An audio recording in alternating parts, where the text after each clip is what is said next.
Hi guys, my name is Kirsty and welcome back to Upside Down Books. Today we're going to be doing a book review.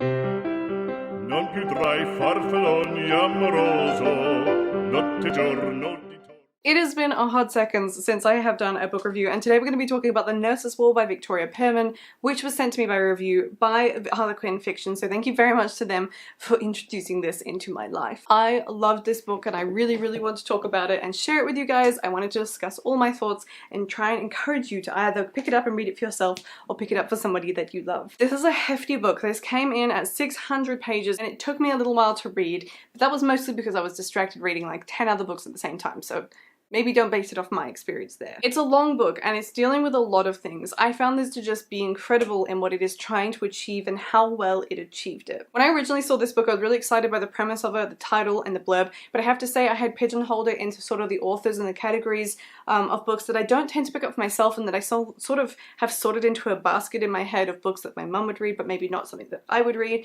But I think the more books that I'm reading that I have unfairly categorized that way, I am finding that I am actually really enjoying, and this was a great example of this. This was a 5-star read for me, so let me tell you why. This is set in 1915 and it spans all the way up to 1921, but it's primarily looking at the war years with two main characters that it's following in England throughout the course of the war at a hospital and dealing with Australian soldiers. The book follows Jessie and Cora. Cora is an Australian from Adelaide who has volunteered to go and join the war effort in England and be a nurse over there, whereas Jessie is an English girl who lives in the village where the hospital is set up. Jessie doesn't originally get involved with the war, she's just sort of inadvertently involved because things are happening around her, but her character really blossoms and grows as the story continues. I just found this immensely enjoyable to read, and I'm so glad that I read it. It was phenomenal. Things that this book is dealing with are really big and important topics. So we're obviously dealing with war, but there's also grief, love, difficult relationships, family relationships, societal expectations, and feminism is definitely prominent in this book. And I really loved that. I really loved the feminist slant to this. I thought it came across really well and I really enjoyed it. All the main characters are female, so that obviously really helps to drive that point. The way that Victoria Purman has reflected their experiences and spun it in a way that makes it really relatable for the reader, I thought was done like crisply and tightly and just very nicely done. One of the things I actually really enjoyed about was that we deal with the Spanish flu as well as the war in this book, and I found that to make this book just that little bit more relatable. Something I've talked about recently in some of my other videos has been the fact that as much as I used to avoid at the beginning of the pandemic anything that was dealing with pandemics or plagues because it just felt a bit too close to home, I'm now finding is a really nice entry point and a way to relating with stories that I would never have otherwise been able to relate to. It is a silver lining, if you will.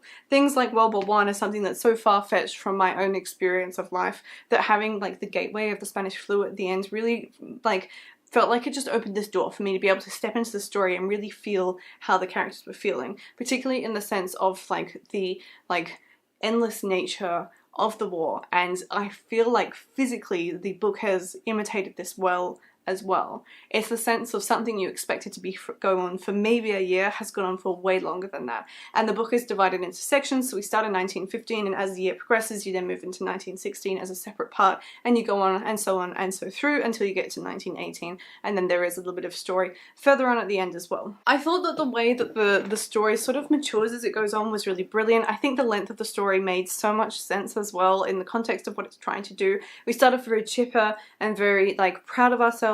Cora's so happy to be doing her part for the war, so excited to be going on the adventure, to be going to Old Blighty and helping out, and then as things sort of just go on and become more serious, everything just sinks down into a deeper, darker mood where people are really contemplating their purpose in life and how horrible things can be. In particular, this book is very sad. It's very confronting in the kind of injuries that are going on. So in this village, this estate that's been volunteered to be turned into a hospital is specifically there for the purpose of taking on Australian soldiers who are injured whilst on duty. So it starts off particularly focusing on Gallipoli, but then there are other battles, other famous battles as well, where you're getting the injured cut in from, and I just think it was, I don't know, I just really enjoyed the perspective. I think it was done so well to make you still feel like you're at the forefront of the war in the way you would feel if you were reading from a man's perspective fighting in the trenches. It felt the same reading it from the nurse's perspective, and I can't express enough how well I think Victoria Purman has managed to do that, to really make you feel like you were the front and center and the center of the story. It was just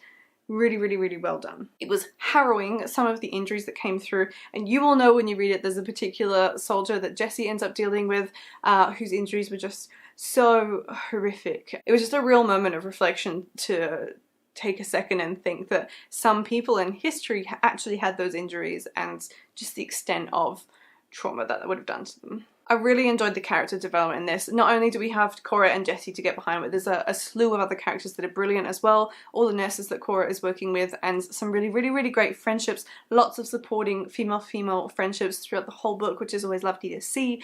And there was also lots of male-male friendships that were enjoyable in the camaraderie of the soldiers who are convalescing at the hospital. I also love the romance that is represented in this book. We have a few different types of relationships. We also have some disability rep, which is a really great thing to see in the book as well, particularly in the context of war, where people with disabilities who are unable to fight were made to feel really bad and useless, and I really like the way that Victoria Purman handled that whole aspect of things. But in terms of the relationships, you've got your classic relationship where it's true love and you just can't wait to get behind it and you're really excited to see where it goes, and then you have the more complicated relationships where you're not quite sure if it's a real thing or if people are just seeking solace in each other's arms in the context of hard times. So I really liked the diversity of things that are looked at in this book. It's genuinely an impressive scope of themes and topics that are dealt with. But I do think that the way that Victoria Purman sort of reckons with the reader to make you really understand the effects of war and what Cora in particular goes through was just done so well, and it was such an emotional read. I cried in this way more than I've cried in any book for a long time. I just found the humanity of this book to be so uplifting and the sad moments to just be so tragic. It was really a heart-wrenching read, and it's very enjoyable because of that, because the book feels so real. I could so easily see this being made into a movie. So yes, this is definitely a 5-star read for me. I just really enjoyed this, and I can't recommend this enough. I suspect this may end up in my all-time favourites list. It's certainly right up there with the calibre of writing that I've read from Fiona McIntosh, Kate Quinn, Kristen Hanna. These are all names that are becoming very familiar to me, whose works I am really enjoying reading, and I definitely am excited to see what Victoria Purman writes next. I don't know if I'm going to go back through her backlist. I have to say, looking at the covers of some of her other books, The Nurse's War is by far my favourite, but I would be intrigued to do a little bit of research into them at some point. But yes, really looking forward to what comes next from this author, because